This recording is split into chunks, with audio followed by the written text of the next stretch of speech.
Hey, it's Lucy, and welcome back to the Pearlescent Doll channel. Apologies in advance, the pollen has been really high in my area the past few days, so I'm a bit stuffy. Before I became a doll custom channel, I was and still am an illustrator and concept artist. I got my BFA in visual effects and even made my own short film. Since then, I've been making character concepts and whatever interested me. I came up with this concept to make somewhat of a personification of Puffy Cheetos when I entered the Japan Funbox competition in 2018.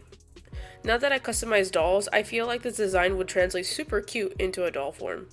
This was actually my first doll, so my uploads are actually kind of out of order. I chose the Rainbow High doll line to work on with as a base, since their clothes and body proportions suit my style the best. I bought various dolls that will all become their own individual snack. A trio of snacks. I grabbed Crystal for her dark complexion, which matches my design, and off we go. I'm sure you've noticed that these dolls are a bit different to most fashion dolls on the market right now.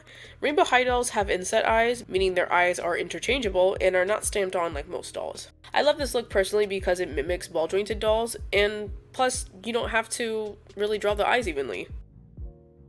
I heat up the vinyl to get her head off the body. Her head was pretty difficult to get off, if I'm going to be honest, but I found that twisting it a lot really helped to get it off.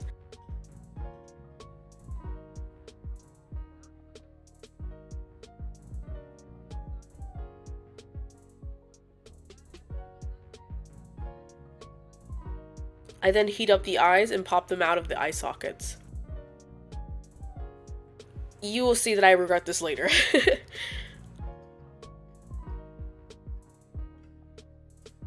I then go ahead and pull out the millions and millions of plugs in her head. My hand was in a lot of pain pulling these out, so take your time and have proper pliers. Rainbow High heads have a lot of hair, so be wary. I then go ahead and wipe off the factory paint with 100% acetone. Crystal's factory paint left an orangey stain, which became a paint to cover up during the repaint later.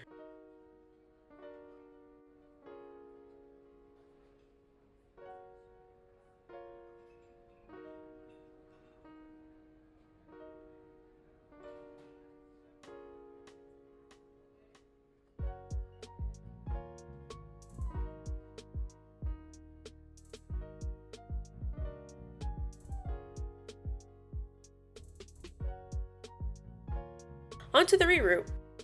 I bought 3 packs of pumpkin orange S-curl hair from the Doll Planet and proceeded to reroot her hair. Rainbow High heads are extremely hard and thick, so heat up the vinyl as many times as you need.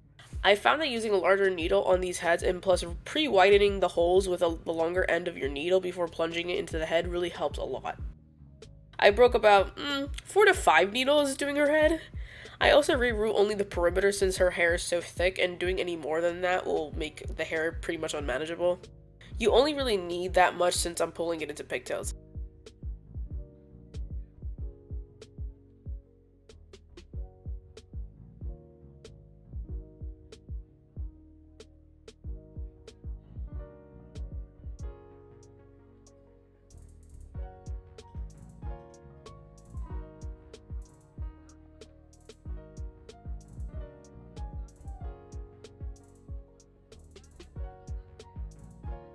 I then go ahead and fill in her hairline so her part line doesn't look so wide and basically bald.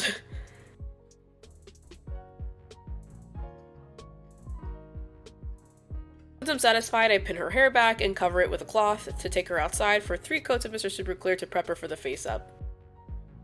Mr. Super Clear gives the vinyl some tooth for the paint and pencils to latch onto. Since at this point I didn't really have a tripod yet, I recorded her face up and passes once again.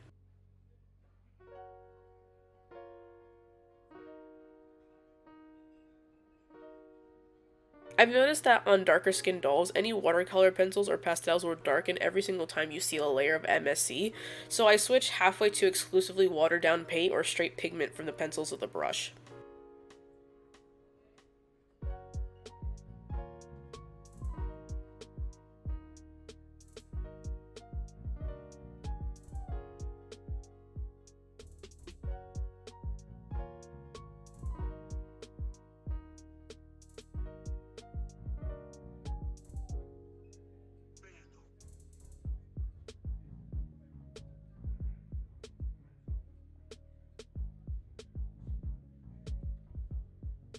With some false lashes that I picked up from the drugstore, I painted them blue to match her bottom lashes.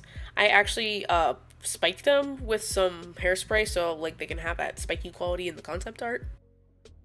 So I then realized my mistake when I was ready to apply the lashes. If I heat up the head now, I'll crack the face up for sure. So I did what I was hoping I wouldn't have to do. Thankfully, since I only rerooted her hair around the perimeter, I was able to cut 2 holes into her head to have access to the eye pockets. I then painstakingly whittle away at her eye pockets and accidentally scratch her eyeliner in the process. Luckily, it was very small and superficial, so I was able to repair them. I then apply her lashes with some super glue and close the holes back up in her head. Now that her face up is done, I move on to her eyes. Using a 2-part compound silicone putty, I mix 2 parts and make a mold of her eyes.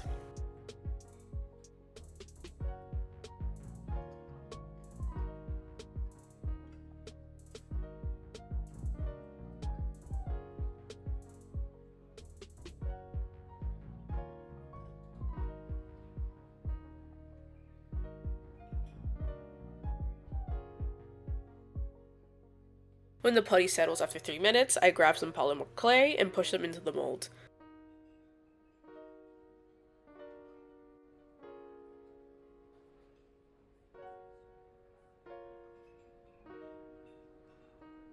Then pop them out, careful not to squish them, and then blast bake them with a heat pen. I actually really don't recommend this method, but I was too lazy to open my oven because it was really squeaky and it was 3 a.m.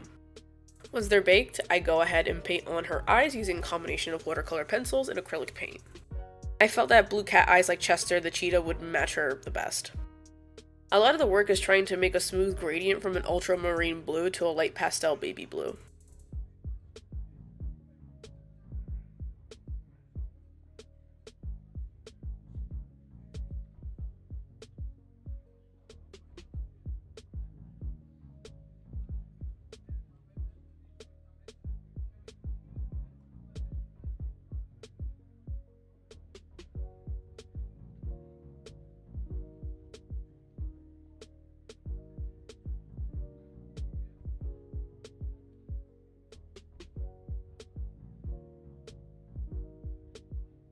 For the slit pupils, I make the general shape in that ultramarine blue, and then deepen it with a black to convey the depth of the pupil.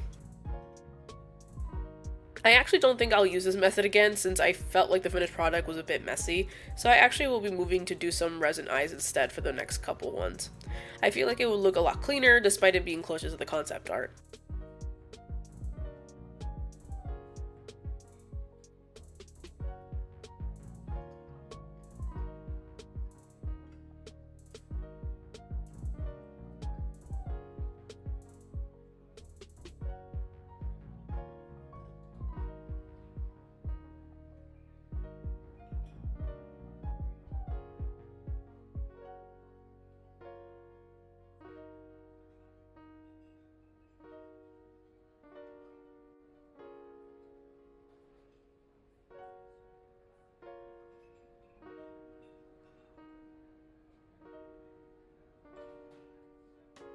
This is what the eyes end up looking like. So when I was done, I made somewhat of a mistake again. So polymer clay doesn't really accept any sealants at all. I found that water-based polyacrylic works the best. However, I think the water and the sealant activated the watercolor pencils and it started to smear my work, so I had to do some major damage control. But I guess it was a good thing in the end because when that base coat dried, I was able to put on the glossy varnish as normal. I guess it acted as a barrier. But again, said varnish emphasized a lot of my strokes, so her eyes look funky in certain angles. I ended up fixing this issue later with a light coat of MSC. I move on to her hands and pop them off her body and attach them to these skewers so they're easier to hold. I used some orange paint and paint on her Cheeto dust on the fingers. I also painted her nails white.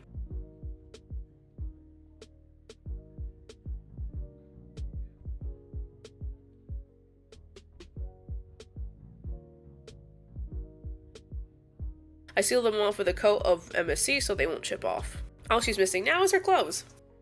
I start off with the sneakers. These are Skylar Bradshaw's boots, but I'm going to be converting them into sneakers.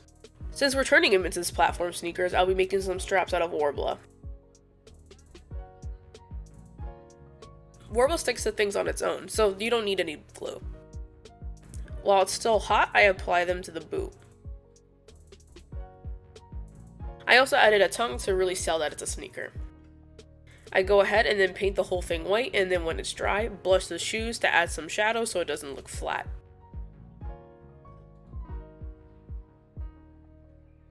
I added the orange circle that Chester Cheetah also has on his shoes and paint the laces black as well.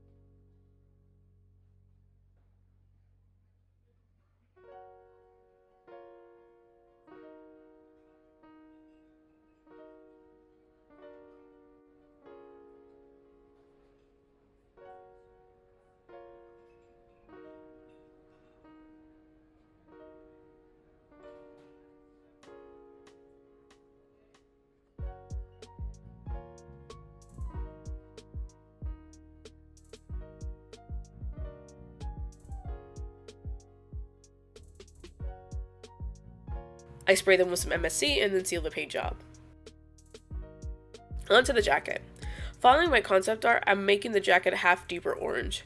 So with the orange leather paint that I have, I get into those creases and paint half of the jacket.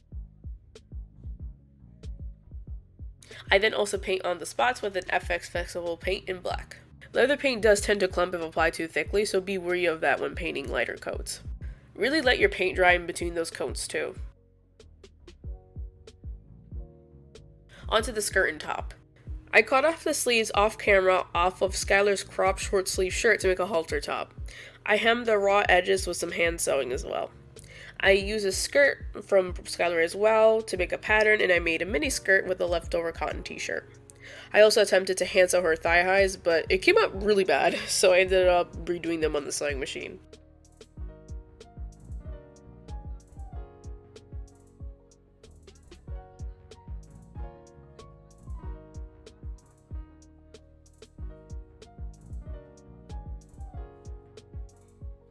Onto the most tedious part of the whole process, which is dyeing the clothes. Prepare yourself, I do mess up a lot here. So I grabbed some Rit Dye for natural fibers. I grabbed evening blue, turquoise, and I believe sunset orange.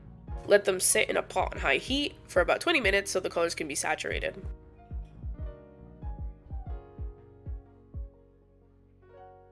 So the thigh highs dyed really well, so I rinsed them off in cold water and let them dry off. I ran into some trouble with the top and the skirt mostly. Despite the top looking like it was made out of cotton, alas it was not. Looking at it now, it looks like most, if not all, rainbow high clothes are synthetic, so keep that in mind if you want to dye in the future. So only the skirt ended up dyeing in the pot. By some miracle, I realized that my mom still had some sapphire blue Rit dye from when she dyed our outdoor cushions, so bless up for that. So I was actually able to dye synthetic fibers. I heat this bad boy up and voila, we got blue clothes.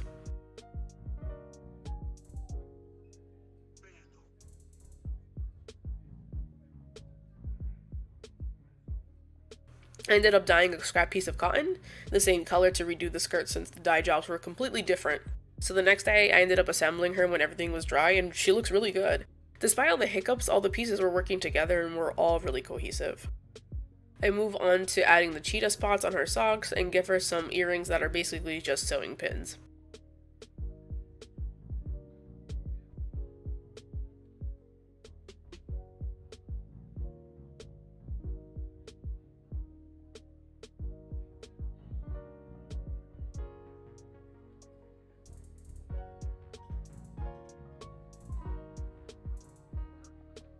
At the last second, I decided to give her a small Cheeto bag, so I quickly print the front and the back about an inch tall.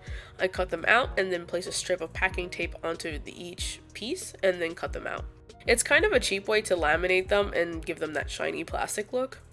I then tape and glue the edges together and then squeeze the sides to add air in the middle so it looks like there's actually Cheetos in the bag. I then take a polyband and secure it to her hand. For her sunglasses, I found a pair of LOL OMG sunglasses from eBay. I paint the actual lens part blue to match the concept art. Now she has some cool shades. And with that, she's complete. As my first custom, I absolutely adore her. She's so fun and fashionable. I'm honestly so pleased with how she turned out. I cannot wait to make her two sisters. Can you imagine the pictures? They're going to be so amazing. My next custom will be Flaming Hot Cheetos, so stay tuned for that one. Now it's on to the next one. Don't forget to subscribe and like the video. It lets YouTube know that my videos are worth sharing with other people. Turn on the bell so you'll never miss any new uploads, and I'll see you in the next video. Bye!